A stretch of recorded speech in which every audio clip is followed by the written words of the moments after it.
مولاي صل وسلم دائما بدا بك خير الخلق كلهم هو Mas ada meja kecil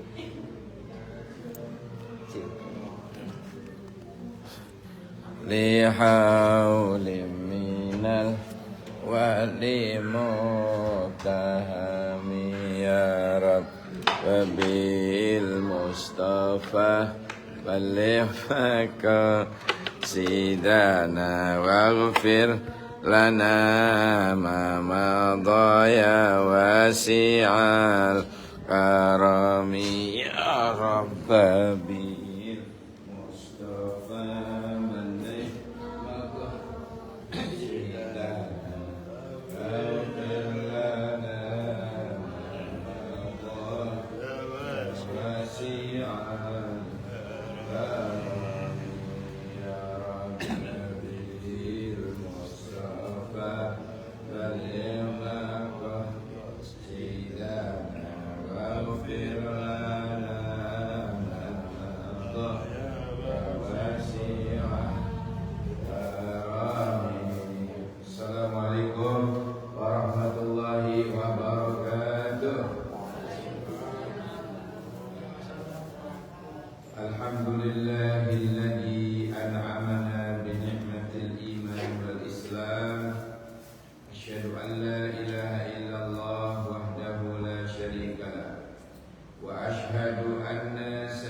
bersama raditu billahi rabba wa bil islami dina wa bi muhammadin sallallahu alaihi wasallam nabiyya wa rasulah rabbi zidni ilma warzuqni fahma amin ya rabbal alamin. Jamaah sekalian, alhamdulillah bisa berjumpa kembali di episode dan gelombang yang sama. Saya bersyukur alhamdulillah masih ada di antara kaum muslimin yang mencintai majelis ilmu. Andai kata mereka tahu tidak muat masjid ini, Pak. Kalau mereka tahu pahalanya orang ngaji itu sampai mengalahkan pahala sholat sunnah 100 rakaat. Sik luwih gede pahalanya kan ngaji. Berhubung tidak ngerti, mereka kabur. Karena tidak ngerti, kabur. Andaikan ngerti, tak muat masjid. Maka yang tidak kabur inilah mudah-mudahan dawa umur, barokah rezeki ini, sehat walafiat lahir batin, sakinah mawaddah warahmah keluarga ini, soleh solihah keturunan ini. Allahumma amin ya rabbal alamin. Ini doa khusus yang tidak kabur. Hadirin sekalian, bicara tentang akhlak, Pak ya. Akhlak ini kalau kata orang Jawa budi pekerti, atau bahasa Jawa yang lain toto kromo. Ini nomor satu, Pak. Nomor satu. Alimi koyok nopo pun, tapi lek kurang ajar nang guru, kurang ajar nang wong tua, kurang ajar nang teman sesama, nggak ada artinya ilmunya. Nggak ada artinya. Begitu juga misalnya kaya harta, sugih masya Allah, cuma kurang ajar. Ya, tidak ada apa-apa, rugi. Jadi akhlak ini betapa pentingnya akhlak. Penting sekali. Baik itu akhlak kita kepada Allah maupun akhlak kita kepada sesama. Dulu itu ada 3 wasiat Rasulullah kepada sahabat Mu'adz bin Jabal. Ada 3 wasiat Rasulullah kepada sahabat Mu'adz bin Jabal. Rasulullah itu bersabda, kata Nabi, "Wa'budillaha la tusyrik bihi syai'an." Wa'budillaha, sembahlah Allah, la tusyrik bihi syai'an, dan janganlah kalian menyekutukannya dengan apapun. Janganlah kamu menyekutukannya dengan apapun. Ini 3 wasiat Nabi kepada Mu'adz bin Jabal. Secara otomatis wasiat ini untuk umat Kanjeng Nabi Muhammad. Kagem kula panjenengan, sembahlah Allah, jangan menyekutukannya dengan apapun. Ada suatu agama di Indonesia ini malah wajib hukumnya menyekutukan. Ini bedanya. Bedanya dengan Islam, kalau dalam Islam menyekutukan Allah adalah dosa yang tidak pernah bisa dimaafkan, kecuali dia taubat sebelum mati. Ya. Kalau dia tidak taubat sebelum mati, mati dalam keadaan menyekutukan Allah, alamat langgeng di neraka. Karena dosa syirik adalah dosa yang tidak pernah bisa diampuni, kecuali dia bertaubat sebelum mati. Ini dosanya apa tadi? Menyekutukan. Tapi ada dalam agama yang lain malah wajib menyekutukan. Kalau tidak menyekutukan, tidak sah imannya. Ada yang begitu. Tapi saya ingatkan kembali, dalam Islam menyekutukan Allah adalah dosa yang sangat-sangat besar. Ini wasiat yang pertama, sembahlah Allah, jangan kau menyekutukannya dengan apa. Nah ini sekarang kan banyak yang menyekutukan Allah itu kan kadang-kadang tidak terang-terangan. Ada yang menyembah atasan, ada yang menyembah komputer, menyembah internet, ada yang menyembah macam-macam. Saat ini gak kerosok. Hati-hati. Menyekutukan Allah dengan medsos, kan? Tak terasa. Jadi benar-benar hati kita dijaga. Jaga betul. Kita jauhi sesuatu yang merusak akidah pola pendidikan. Kaitannya dengan akhlak apa? Sangat erat sekali. Menyekutukan Allah, bicara akidah, akhlak ini tidak bisa dipisah. Tidak bisa dipisah. Ketika kita bicara akidah, di situ ada akhlak. Ketika kita bicara akhlak, di situ harus ada akidah. Gak bisa dipisah. Makanya ada pelajaran mulai dari MI, MTS, MA itu ada pelajaran akidah akhlak. Dan itu tidak bisa dipisah. Tidak bisa dipisah.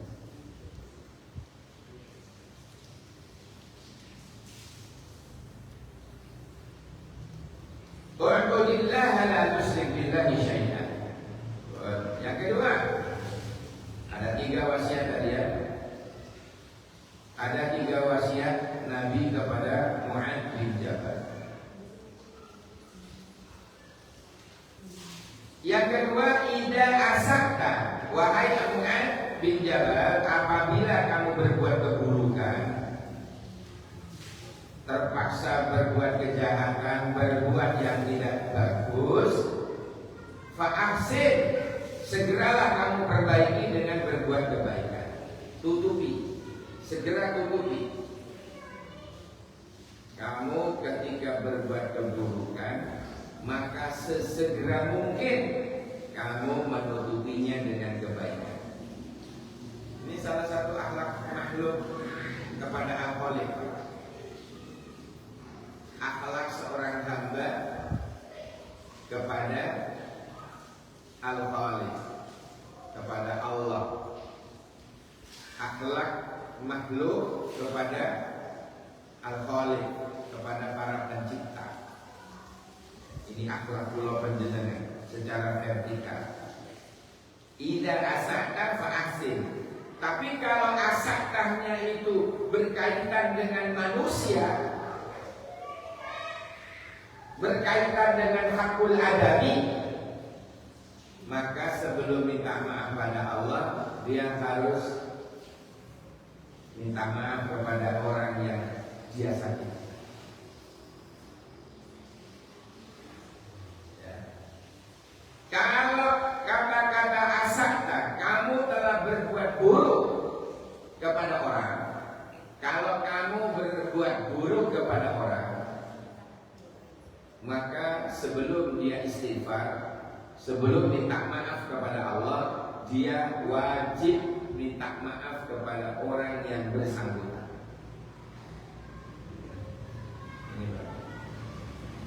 Ini ada hakul adaminya. Kalau tidak ada hakul adami, tidak apa-apa. Langsung kepada Allah. Misalnya dosanya itu berkaitan dengan Allah, maka langsung bisa minta maaf kepada Allah, langsung istighfar kepada Allah. Tapi kalau dosanya berkaitan dengan manusia, sebelum minta maaf kepada Allah, sebelum beristighfar, dia harus minta maaf dulu terhadap manusia yang dia rugikan.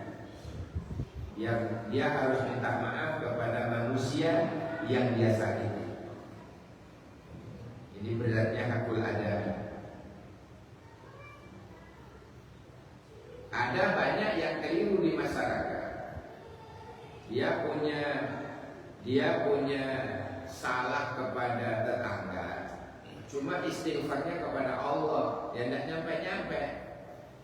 Tidak bisa, itu salah jalur.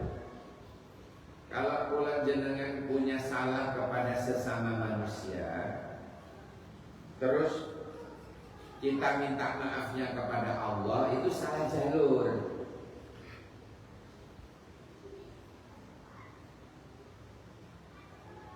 Pertama yang harus kita lakukan adalah minta maaf kepada sesama.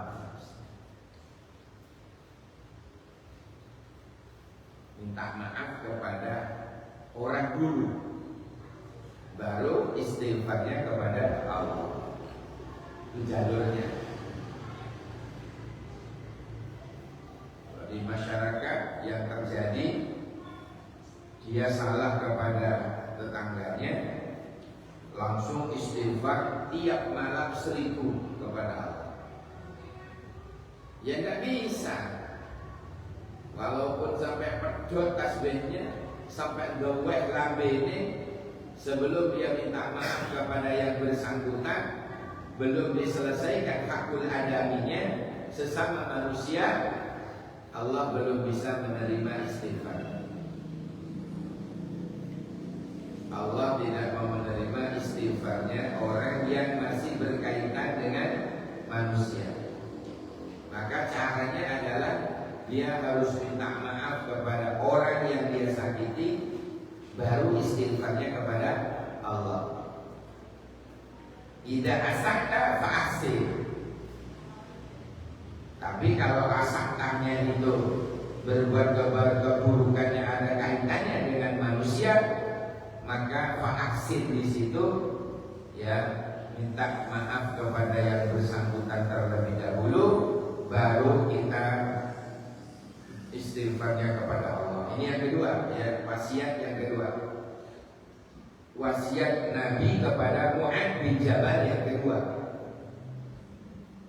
Betapa hakul adami ini, Pak, Masya Allah. Hakul adami ini penting. Soalnya hakul adami, hak sesama manusia, ya. Contohnya banyak ini, berbuat salah kepada sesama ini. Contohnya banyak banget. Ya, merugikan orang lain, kok minta maafnya kepada Allah? Ya, nggak bisa. Harus minta maaf kepada orang yang dia sakiti tadi. Mulai dari rasan-rasan, dari riba, fitnah, namimah, adu domba. Oh, itu diselesaikan dulu. Diselesaikan dulu. Hakul adaminya diselesaikan dulu, baru istighfarnya kepada Allah. Ulo ngerasani benar, ulo terus istighfar kepada Allah. Tidak diterima, tidak bisa, salah jalur. Saya harus minta maaf kepada yang saya rasani dulu, baru istighfarnya kepada Allah. Sesuatu dosa yang paling ringan melakukannya itu adalah rasa-rasa. Paling enteng itu, Pak. Soalnya lidah itu tak bertulang soalnya. Kalau bertulang ya mentok. Karena tak bertulang itu loh gampang rasa-rasa. Ya Allah, rasanya itu gampang, luar biasa. Tapi tanggung jawabnya, hisabnya di akhirat berat. Padahal ini kerasan. Ngomongin elek ini kok rasa-rasa. Itu jenenge riba. Dan cocok karo kenyataan ancen mono. Orang kadang-kadang terjebak dengan kata-kata ini, Pak. Maaf ya, saya tidak ngerasanya. Ini kenyataan. Loh, justru karena kenyataan itulah yang disebut riba. Maaf saya, ini hak ngerasanya, ini hak riba ini kenyataan ini. Loh, justru kenyataan itu yang disebut riba. Kalau tidak nyata, ngarang-ngarang, itu namanya fitnah. Ini bedanya. Podo-podo rasan-rasan elek, ya, podo-podo rasanya elek, podo. Tapi si jini cocok karo kenyataan, yang satu tidak cocok dengan kenyataan. Kadang ditambah, kadang dikurangi. Yang cocok dengan kenyataan itu namanya riba. Yang gak cocok dengan kenyataan itu namanya fitnah. Ditambah-tambah, dikurang-kurangi. Jadi biar kita ini hisabnya ringan, hisabnya lidah ini ringan besok, perbanyak diem aja, Kak Rom meneng wae. Ojo sok tahu soal iya ancene kok ora dhewe ya? Enggak, jare ini. Wong sik jare ini ae kok. Jadi lebih selamatnya lisan kita, lidah kita ini diam. Lek robopo diam menengok. Ya, itu jauh lebih selamat, lebih selamat. Makanya indah asakaf asin. Ini apa? Wasiat Mu'ad, wasiat Rasulullah kepada sahabat Mu'ad bin Jabal. Yang kedua itu indah asakaf asin. Kemudian yang kedua, yang ketiga, istaqim wal yahsun khuluquka. Istaqim, istiqomahlah dalam menjalankan perintah Allah dan Rasul, dalam menjauhi larangan Allah dan larangan Rasul. Wal yahsun khuluquka, perbaikilah akhlakmu. Ini pesan yang ketiga. Jadi pesan yang ketiga ini istaqim, beristiqomahlah. Ibadah istiqomah, ngaji ngeten iki istiqomah, sholat sunnah istiqomah, rawatibnya. Belum lagi nanti ada apa? Sholat duhanya istiqomah, sholat malam istiqomah, ditutup dengan witir istiqomah. Istiqomah menghatamkan Al-Quran walau sehari cuma sak lembar. Yang penting kita ngaji masih sak lembar sedino, dikober-koberkan biar kuburi padang. Dan kubur ini bagaikan istana, biar kuburnya itu bagaikan taman-taman surga. Gimana caranya? Amalkan tiga ini: sholat bengi, maca Quran, perbanyak sedekah. Pun telu nih. Lek kepingin kuburan kula panjenengan besok itu disulap oleh Allah menjadi taman surga, pada selamat, menyenangkan, maka amalkan telu ini. Amalkan tiga ini. Amalan tiga ini tidak pernah ditinggal oleh para walinya Allah. Semua para walinya Allah itu pasti apa? Pasti mengamalkan telu ini. Pasti mengamalkan telung perkara ini. Salat bengi, maca Quran, bersedekah, perbanyak sedekah, terutama sebelum terbitnya matahari. Sedekah yang paling afdal itu sedekah pagi sebelum matahari terbit. Itu Masya Allah. Ya, sedekah itu bisa nolak belai, nolak bala, nolak penyakit, nolak mau mawon.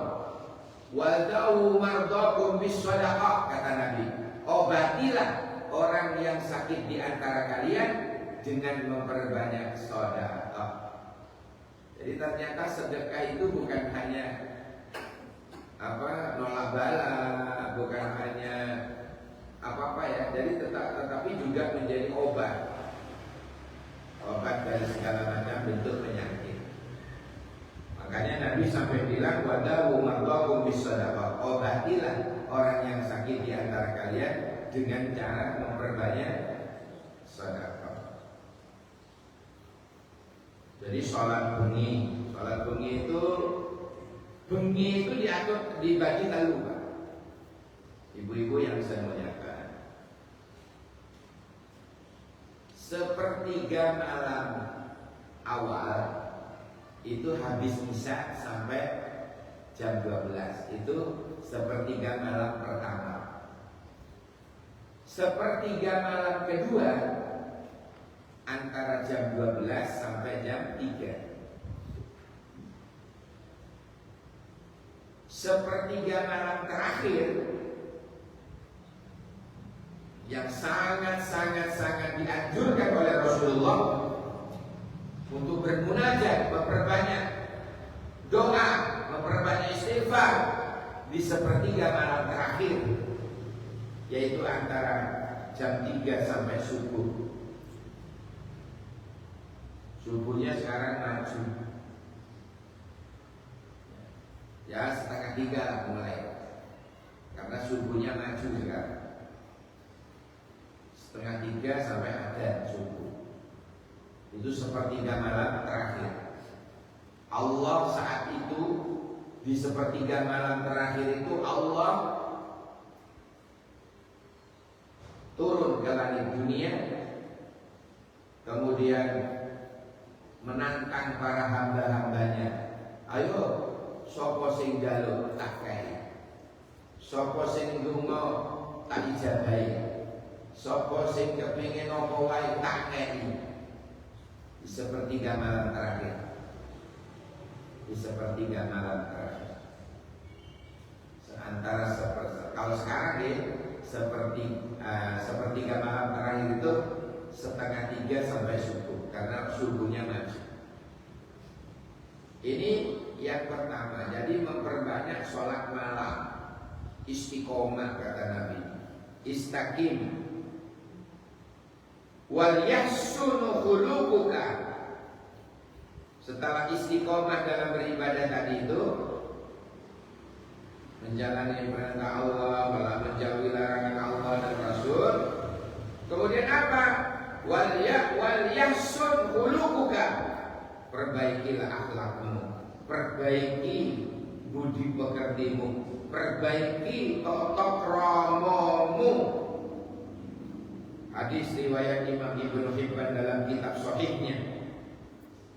Jadi ada 3 wasiat Nabi kepada Mu'adz bin Jabal yang secara otomatis wasiat ini juga berlaku untuk pulau panjenengan.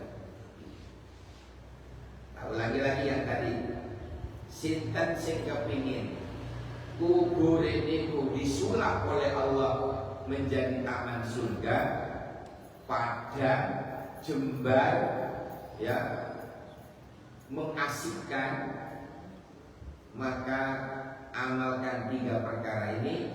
Yang mana 3 amalan ini tidak pernah ditinggal oleh para walinya Allah. Ulama-ulama salaf mulai dulu, mulai dari zaman sahabat, zaman tabi'in, zaman tabi'in, zaman ulama salafus salih, sampai ulama sekarang, ya, tetap mengamalkan ini. Napa wau? Qiyamul laili, qiraatil Quran, terus bis sadaqah. Bi qiyamil laili wa bi qiraatil Quran wa bis sadaqah. Telu niki, Pak. Coba kita istiqomahkan. Istiqomah telu. Ono mati ni mati dada, insyaallah husnul khatimah. Telu niki. Mari sembahyang, salat 5 waktu niku pun lali, ya. Qiraatul Quran. Biar kita tidak lupa, Pak, ya. Di mana tempat sholat kita, di ruangan, di kamar, di rumah, ya. Kita sholat duha, kita sholat tahajud, kita sholat apa mawon.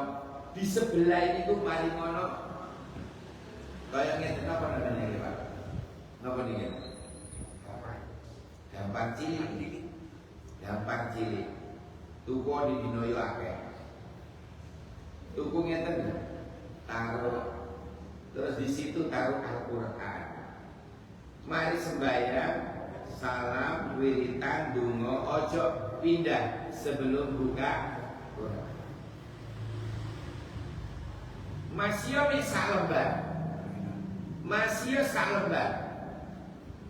Enggak apa-apa. One day one bar, sedino sak lembar.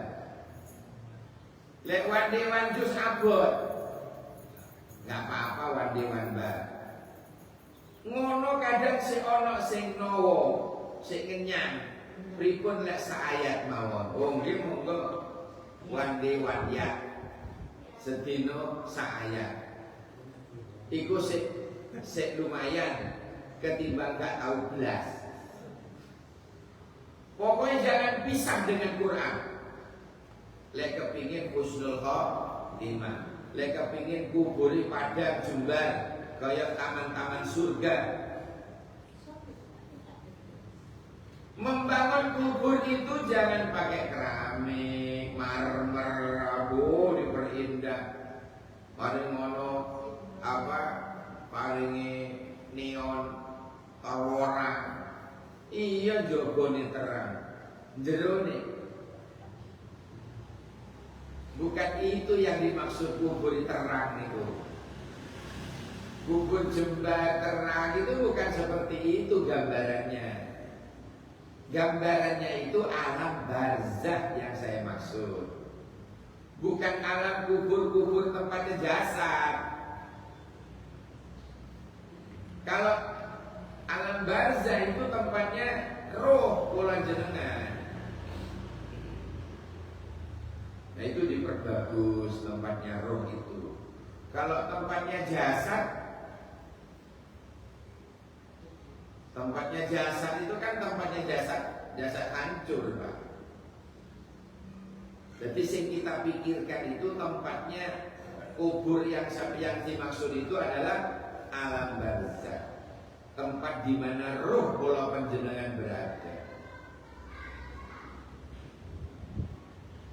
Makanya tidak usah kita bingung-bingung bangun kubur dengan di keramik dan sebagainya. Alam barzakh, alam kubur yang dimaksud alam barzakh, tempatnya roh kula jenengan. Itu tidak mati, Pak. Roh itu tidak mati. Bahkan dalam Al-Quran itu wahum yurzaqun, orang-orang soleh itu malah dapat rezeki dari Allah. Masya Allah. Jadi telu niki tolong kita amalkan, maka insya Allah alam barzakh kita akan seperti istana surga. Alam barzakh kubur, alam barzakh kula panjenengan itu akan padang, jembar, bagaikan taman-taman surga. Mergo napa? Mergo nglakoni telu niki wae. Qiyam bi qiyamil laili wa bi qiraatil Qur'an wa bis shadaqah. Telu niki. Pripun kalau baca Quran yang wandi-wan yak wau sedina saayat. Ya urutlah dari depan, dari Al-Baqarah seayat sedino, ndak apa-apa. Misalnya hari pertama seayat Bismillahirrahmanirrahim, Alif Lam Mim, Shadaqallahul Azim. Kan seayat, tutup lagi. Kata Romai Rama, terlalu. Loh, enggak, belum ke surat Qaf ini. Tetap Al-Qur'annya tetap dari Al-Baqarah. Besoknya ayat kedua. Zalikal kitabu la raiba fihi hudal lil muttaqin. Shadaqallahul azim. Tutup lagi. Besoknya buka Quran lagi, lanjutkan ayat ketiga. Alladzina yu'minuna bil ghaibi wa yuqimuna as-salata wa mimma razaqnahum yunfiqun. Shadaqallahul azim. Tutup lagi. Maka insya Allah dengan cara yang demikian panjenengan punya cucu loro baru khatam Al-Baqarah. Kesuwen. Misalnya, saking sibuknya, saking sibuk jenengan sampai ngaji pun koyok ngono modele. Sibuk opo kira-kira?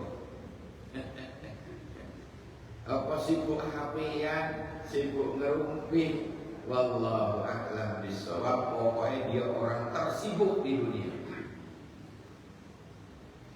Orang yang tersibuk sampai kak kober ngoco sak lembar kak kober mek sak ayat.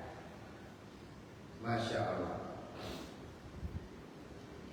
Baru setelah ketemu dengan ayat 282, ya, baru setelah berjumpa dengan ayat 282 surat Al-Baqarah, ayatnya itu salembar dewi. Ya ayyuhalladzina amanu idza tadayantum bidainin ila ajalin musamma faktubu, dan seterusnya sampai dewi ngesor dewi. Jadi ayat itu salembar dewi. Al-Baqarah 282.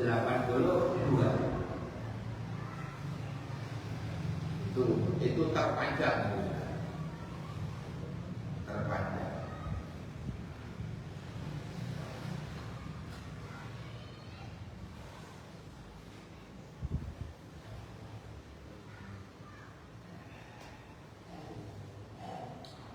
Hadirin sekalian yang dirahmati Allah, orang-orang yang istiqomah, tadi kan bicara istiqomah ya. Istiqomah ngaus Al-Quran, maka saya di zaman bukan zamannya, saya di yaumul kiamat. Al-Quran itu akan datang, Pak, ya, menemui ahlinya. Untuk apa? Syafi'an, untuk memberikan syafaat kepada yang suka mau Al-Quran, suka ngaji Al-Quran. Jadi itu menjadi apa? Quran datang besok akan memberikan syafaat datang orang-orang yang ahli membaca. Bukan yang hafal tok boten, tapi siapa yang suka membacanya, suka mempelajarinya, ya, itu juga akan mendapatkan syafaatnya Al-Quran. Tiada hari, tiada malam dia selalu membaca Al-Quran, ya. Wah, dikaitan. Makanya kata guru saya dulu, seafdal wiridan itu adalah qiraatul Quran. Seafdalnya wirid, apa ya? Tak ulangi. Seafdal-afdalnya wiridan itu adalah qiraatul Quran. Tidak ada wiridan yang lebih dahsyat daripada maus Al-Quran. Dan makanya jangan pernah kita tinggal maca Quran. Digawe wiridan, masih sedilur tidak apa-apa. Yang penting kita telah membacanya, tetapi istiqomah bendino. Ya, istiqomah tiap hari. Masih sak lembar, tidak apa-apa. Jadi jangan pernah meninggalkan bacaan Al-Quran. Jangan. Soalnya Quran ini dawe Gusti Allah, biar nempel di bibir kula jenengan. Dawuhnya Allah itu. Ini bedanya Pak. Quran itu nggak sama dengan koran, buku-buku biasa nggak foto. Kalau buku-buku biasa, koran apalagi ya, itu kalam-kalam manusia, omongan yang buang. Tapi lek Quran dawuh Gusti Allah, kalam-kalam suci loh Pak. Semakin sering kita baca, semakin sering lambe kula jenengan ini ketempelan kalam-kalam sucinya Allah. Ngono lho. Iku sing gawe mahal. Ya, sing gawe apa? Mahal. Dan tidak semua orang bisa sempat seperti itu. Kadang-kadang tak tinggal ini konco-konco di masyarakat itu. Biyen belajar nemen iki pengin iso maca Quran. Lek wis iso maca Quran, malah gak pernah menyentuh Al-Quran. Leyok nopo nih? Males ngocone malah males. Allah aku wis sering ngon. Wis ero, wis apal aku Fatihah. Iya Fatihah apa? Ya Allah. Jadi sekali lagi saya mengajak pada diri saya sendiri dan mengajak panjenengan semua, mari bersama-sama galakkan maos Al-Quran. Ya, maos Al-Quran. Masih tak sedino niku saya. Tapi kebajut katanya. Ya wis sak lembar. Lek kurang nambah dhewe. Syukur iso dino iso sak juz. Sedino iso sak juz. Kalau sak juznya itu ada 10 lembar, maka subuh 2 lembar, zuhur 2 lembar, asar 2 lembar, maghrib 2 lembar, isya 2 lembar. Akan sak juz. Lek sebesar lembar. Ya, dicicil. Memang kalau sak juz langsung ya awang-awangan napa maneh delok Qur'ane tawabel. Tuku sing sak juz pretelan iki lho. Quran pretelan sak juz itu ketika kita memandang Qur'annya itu kita tidak merasa waduh gak ngono. Malah Allah tipis mari ini loh, mari ada semangat. Jadi omas yang dihantam itu Quran kawak berluar malas. Ya. Pun ini yang ketiga apa tadi Pak? Bis sedekah, dengan memperbanyak sedekah. Sedekah tidak harus uang. Kita punya pemikiran cerdas untuk menyumbang pikiran, itu juga sudah sedekah. Kita sedekah tenaga, itu sudah sedekah. Ya, kita punya harta, ya dengan harta. Kita punya sambil ini di omah opo, bintang jahe, nggak apa, sedekah bintang jahe. Kita di omah punya air mineral, ya sudah pakai air mineral. Tidak harus uang. Kita tidak punya apa-apa, bisanya cuma senyum ketika teman bertemu dengan teman. Senyum, karena senyum juga sedekah. Lek ana wong blas aja. Jangan. Kalau kita mau senyum dengan senyum siapa nggak ada. Mau sedekah dengan apa yang lain, tak punya harta, tak punya uang, tak punya apa-apa, maka bacalah kalimat-kalimat thayyibah. Itu juga ternilai sedekah. Subhanallah, menang-menang dia omah pegang tasbih subhanallah, subhanallah, subhanallah, subhanallah. 33. Maka jenengan sudah dianggap sedekah 33. Alhamdulillah, alhamdulillah, alhamdulillah. 33 jenengan sedekah lagi. Allahu akbar, Allahu akbar, Allahu akbar. 33 malih. Jenengan dianggap sudah bersedekah 33 malih. Jadi kalimat-kalimat thayyibah itu juga termasuk sedekah. Berarti tidak ada alasan untuk tidak bersedekah. Karena bersedekah tidak harus mesti dengan uang, tidak. Demikian, semoga ada barokah manfaatnya, semoga istiqomah terutama ya. Subhanakallahumma wa bihamdika asyhadu an la ilaha illa anta astaghfiruka wa atubu ilaik. Subhana rabbika rabbil izzati amma yasifun wa salamun alal mursalin walhamdulillahi rabbil alamin. Bekatan para rawuh matur nuwun buah es buah campur durian, campur kapi dan campur ketan. Enak. Assalamualaikum warahmatullahi wabarakatuh.